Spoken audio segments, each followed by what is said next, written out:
What is up, guys? Welcome back to another video. Thanks for tuning in.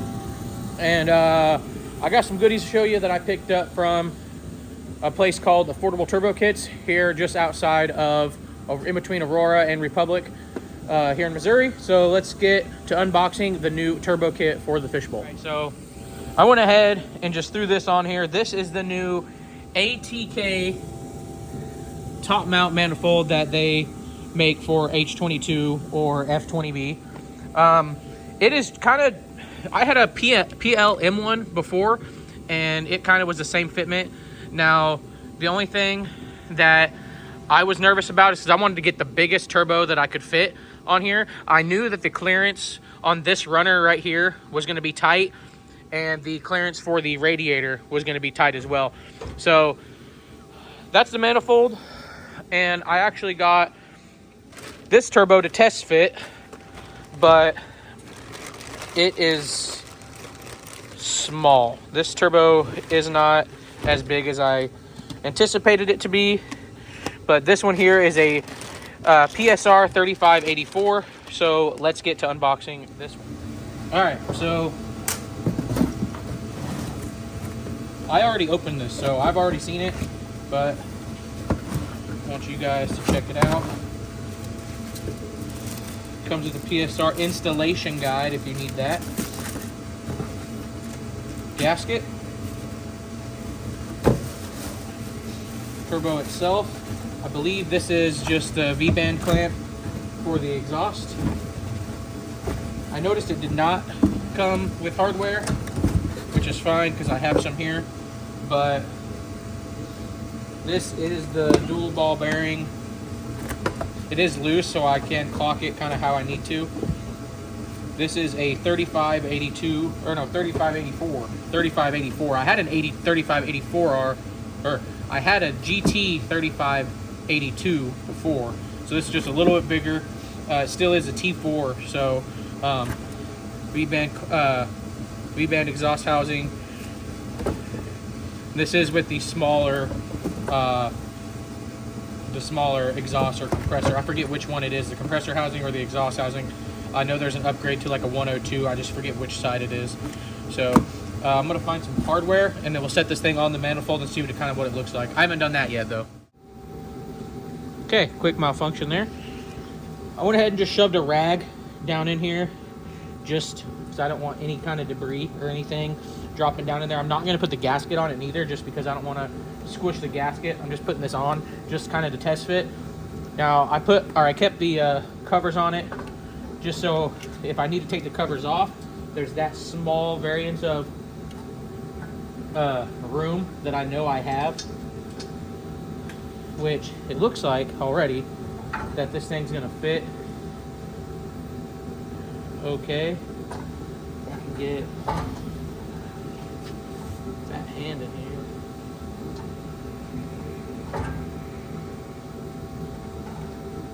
Of course, not really that.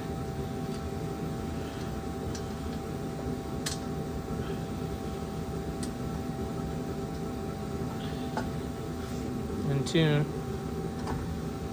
So I think I'm smarter if I do that. I think this is going to work out just fine. Now,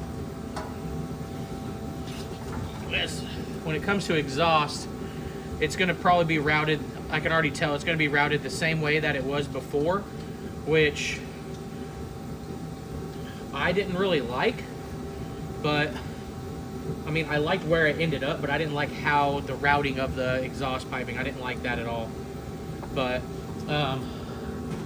yeah, it looks like we're going to clear.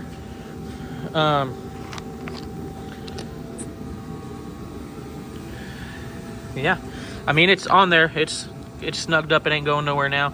So I was worried about this clearance here, but it looks like we're gonna have enough room to put a boot. I would rather put a clamp there, but I don't know about spacing and then where the wastegate, how big the wastegate is and where all that's gonna go.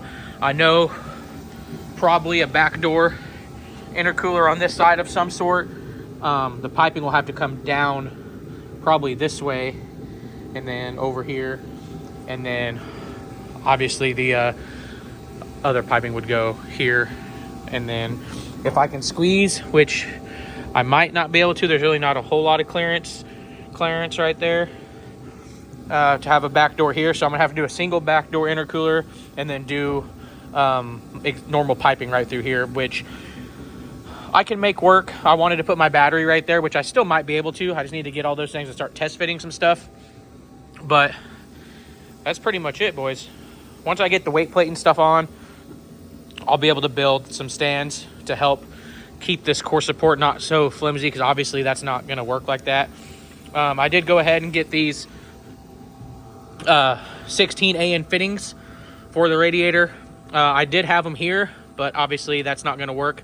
The fitting that I ended up getting was a 16 female to 16 female, and it wasn't big enough, and I can't run a normal 16 like this in a straight, because then it wouldn't work. So I'm gonna have to do something else here. I'll probably have to cut these off and then just I would like to do like an aluminum tube. I'm sure you guys have seen those. And then the exhaust is gonna have to run down and under and then up this way, just how it was previously. So, I mean, we're getting there, we're getting close. I do have the shifter cables installed and the shifter box in. I'm having an issue right now. I think the routing of the cables it's got two little S's, so it goes like this, goes this way, and then it pops around and goes, so it does a double loop, which I'm not able to put it in gear. It's locked out of all the forward gears. So that's kind of what I'm fighting now. It looks like it's over in reverse, but I only have reverse, really. Oh, I guess there's neutral. I don't have any gears. Actually, I don't have anything but reverse. So it's bound up pretty good. We're gonna have to just figure that out as time goes. It's either a routing issue or a slave cylinder or something with the cables. I don't know what it's gonna be. So we'll have to dig into that. But I want to just give you guys a quick update that we are still moving forward with this thing. And if you guys are interested in a pretty slick little square body pickup, I did post mine for sale. So it's at a pretty reasonable cost. I've got a lot in it, and I'm not trying to, you know, take everybody's money, but I know what those trucks go for. I know what they're worth. My truck runs really good. It's got a transmission issue, I guess. It probably just needs service. I have never serviced a transmission ever since I've had it. But it does starts right up, and it runs good. It's when you go to drive, it almost acts like as if it was a manual and you were riding the clutch. So it kind of just revs up and slowly moves. I've added fluid. It actually was 1.5 quart low of transmission fluid. So I put more transmission fluid in it, let it sit in idle for like 30 minutes, let it get hot and operating temp, and didn't fix nothing. So I don't really drive it a whole lot. Yeah, it's winter time and I'm not driving it anyhow, but I drove it a lot more when it was my daily driver. Now that I have a daily driver, it just sits. So if I can get rid of that thing, it's gonna free up some pretty serious money to just dump right into this. I get this car done for this season. So let's just try and spread the word. Let's get that thing sold. If someone gets me a buyer, I'll give you like $100. If you bring me a buyer and they trailer it and they buy it and they go away with it, I'll give you a $100 bill. So let's find me a buyer for that thing. Let's get it sold. Let's get this car to the track, and let's make some fast passes with this thing. I'm hoping for in the D10s, maybe a high 9. That'd be sick. 600-ish horsepower will definitely do that. I know 400 or 500 will get you into the 10s, so that's what I'm shooting for. Let's get this thing there. I appreciate everybody that watches already. I know my channel's not really big. I just try to do as much as I can with the time I have and the money that I have, which so far, I think I'm doing all right. I'm doing a lot better than I have previously. So I just wanted to give you guys an update. Also, if you need anything, hit up Affordable Turbo Kits. They are local. They're about 20, his shop and everything is about 20 minutes from my house. And he has radiators, top mounts for K-Series, B-Series, D-Series. He's got every manifold you could probably think of. K-Series sidewinders, K-Series top mounts, H-Series top mounts, D-Series. He's even got cheaper log manifolds if that's what you're into. I mean, he's got all the Pulsar turbos. He's got it all. Just hit him up or go on his website and check out everything he can get. And if you want something, I'm sure he can find a way to get a manufacturer to make something to your specific need. So hit him up. He's pretty good, very smart, very knowledgeable with Honda chassis. So that's it, boys. We're doing the damn thing, and I'm trying real hard. If I can get that truck sold, I've already got a lead on all the fuel tech stuff that I need and a pretty badass little drag pack set up. So that's where I'm headed. I just need to get, I mean, I have the money for this stuff. I just don't want to break the bank and be broke blowing all my money on this car. So if I can free up some space, or free up some space and get some money that I don't have to pull out of the bank, that'd be great. So like I said, if you bring me a buyer and the guy drives off with it, I'll give you a $100 bill. So I just wanted to let you guys know that's where we're at.